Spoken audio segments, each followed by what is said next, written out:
Olá, eu sou a Bia, produtora de conteúdo aqui do Programente e educadora digital, e hoje nesse vídeo nós falaremos sobre sala de aula do futuro.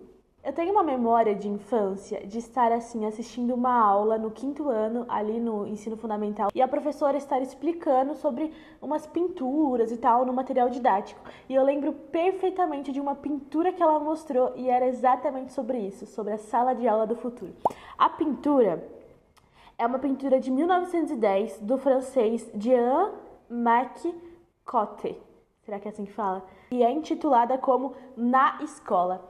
E essa é a perspectiva que o pintor tinha de uma escola, de uma sala de aula lá em 1910. Assim ele retratou uma sala de aula dos anos 2000. E o pintor foi bem otimista em relação às inovações tecnológicas ali em 1910. Então ele imaginou que 90 anos depois apenas, a sala de aula já teria sofrido tantas mudanças dessa maneira.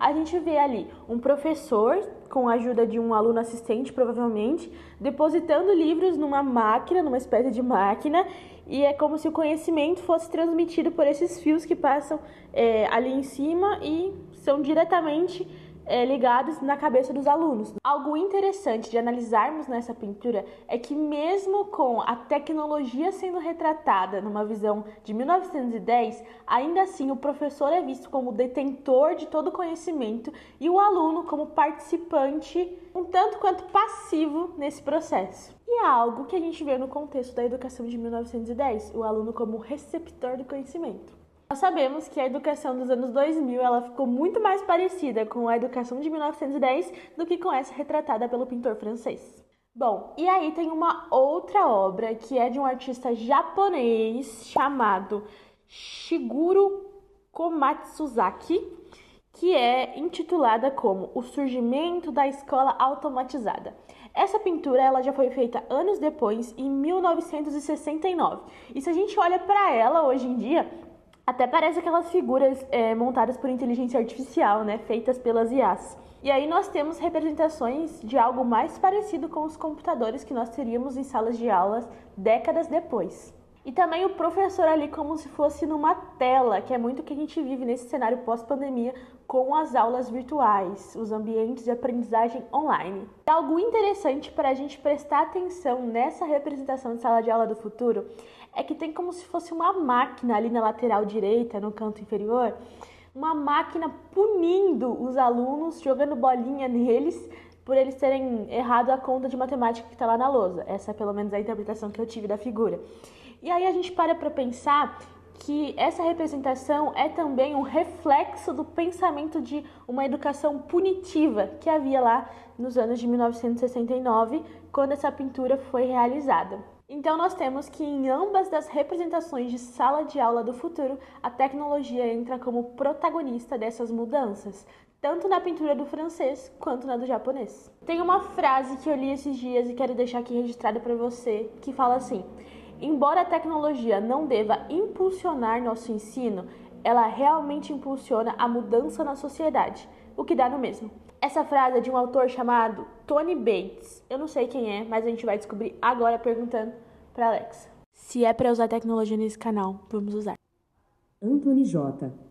Tony Bates é o CEO de crescimento na Social Capital e o ex-presidente da Monroe e ex-vice-presidente executivo da Microsoft responsável pelo desenvolvimento de negócios, estratégia e evangelismo e CEO da Skype.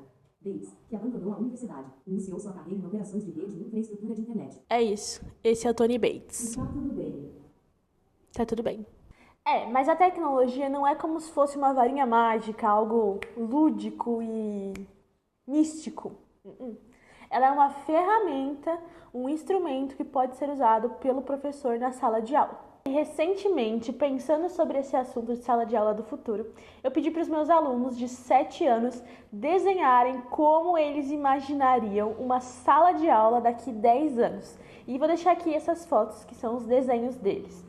Eu observei que, a princípio, eles pensam em elementos tecnológicos. Então, eles começam desenhando computadores, e drones, e robôs, celulares, tablets.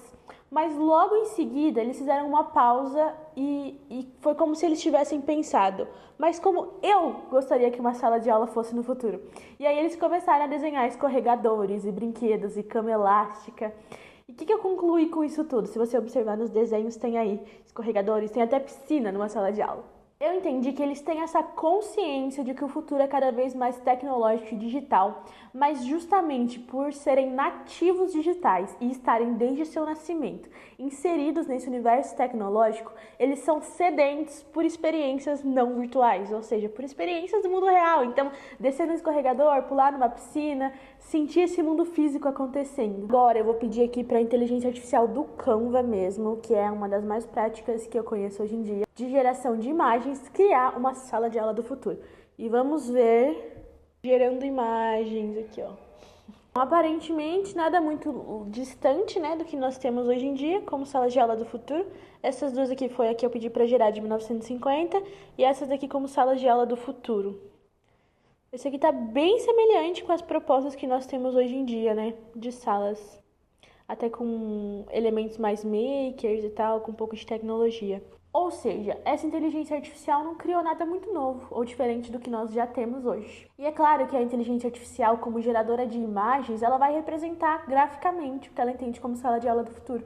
Mas a verdade é que, para além das pinturas que nós vimos, dos desenhos, das figuras, sala de aula do futuro está muito mais intrínseco em como vai funcionar do que com a estrutura dela em si. Pensando nisso, eu vou deixar aqui 5 pontos muito importantes e relevantes sobre uma sala de aula e uma educação do futuro. Número 1, o professor como facilitador do aprendizado. Sabe aquela figura que nós vimos lá na primeira imagem do francês, do pintor francês, que o professor é o detentor do conhecimento? Não mais. O aluno é o protagonista e o professor é o facilitador. E nós já temos visto e aprendido muito sobre essa visão. E aqui cabe muito aquela discussão de será que o professor vai ser substituído por inteligência artificial, tendo em vista que todo conhecimento já está disponível na internet, você pode perguntar para o ChatGPT e ele te responde? Bom, se o professor se posiciona perante a sala de aula do futuro como um facilitador do aprendizado, ele jamais será substituído. É o professor quem vai facilitar o processo do aluno se tornar um autodidata mediante as infinitas informações presentes na internet. O professor é o responsável pelo desenvolvimento do pensamento crítico do aluno. E isso só é possível na posição de facilitador de aprendizagem. Número 2, protagonismo do estudante. Já ouvimos falar muito disso por aí, né? Você já está cansado de ouvir sobre isso? Mas a gente precisa de uma visão do futuro sobre isso. Nós precisamos olhar para o aluno, para o estudante, como um pesquisador. Ele é um pesquisador do conhecimento. Por isso, uma das habilidades mais importantes para o aluno do futuro é a curiosidade. Pesquisadores são curiosos. Terceiro tópico da sala de aula do futuro, ênfase em colaboração. Nós já sabemos que as soft skills estão muito em alta, pensando em aprendizagem do futuro, aprendizagem criativa, e a colaboração ela é indispensável. Em um mundo cada vez mais digital e com tendência ao individualismo, nós precisamos reforçar a ideia de colaboração, inclusive uma colaboração com as tecnologias digitais, com as inteligências artificiais. Como é que nós criamos uma ênfase colaborativa entre ChatGPT e aluno? Número 4. Adoção de novas tecnologias. Não tem como fugir. E aqui muitas questões geracionais e conflitos geracionais surgem, mas a questão é manter uma mentalidade flexível perante as inovações tecnológicas. O professor precisa se atualizar e o aluno precisa ser humilde para aprender. E por fim, item número 5, o professor precisa ter um perfil inovador.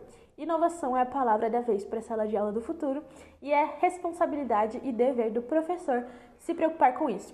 Então não é só inovar em questão de aula, de fazer uma aula inovadora, mas é no conhecimento como um todo. Manter a mentalidade flexível, aprender novas tecnologias, não temer a inteligência artificial, acessar o ChatGPT, o Gemini, fazer cursos extras sobre tecnologia, tudo isso é necessário para essa postura de professor inovador. E para finalizar, vou deixar aqui uma frase do Albert Einstein. Esse nós sabemos quem é, mas a Alexa pode nos dizer. Alexa, quem foi Albert Einstein? Albert Einstein foi um físico teórico alemão que desenvolveu a teoria da relatividade geral, um dos pilares da física. Muito obrigada. E a frase dele diz assim: educar verdadeiramente não é ensinar fatos novos ou enumerar fórmulas prontas, mas sim preparar a mente para pensar. E essa característica jamais poderá ser ensinada por uma inteligência artificial. Então a sala de aula do futuro exige professores capazes de ensinar a pensar. Agora vamos perguntar para ela o que ela acha. Alexa, o que você pensa sobre uma sala de aula do futuro? Aqui vai um fato sobre sala de aula. De acordo com GreamoWords.com, sonhar que você está numa sala de aula indica que você está aprendendo uma Sala de aula do futuro é o quê? Não conheço essa. Alexa, como é uma sala de aula do futuro? Traduzido de slidesari.net. As futuras salas de aula devem capacitar vozes individuais, criar espaços para brincar e trazer a natureza para dentro e construir comunidades de confiança onde os sucessos e os fracassos sejam compartilhados. É isso, nós vimos que a inteligência artificial tem muito que melhorar ainda, não substitui um professor, não vai substituir, e tudo depende do prompt. Mas deixa isso para outro vídeo a gente fala sobre prompt. Esse aqui foi sobre sala de aula do futuro, é um prazer estar de volta. Durante esses anos que eu fiquei fora, eu acompanhei alguns comentários deixados em vídeos anteriores, que nem o vídeo do pensamento computacional. Então gostaria de agradecer o carinho, muito obrigada por quem esteve aqui assistindo os vídeos, e em breve novos conteúdos por aqui. Beijo!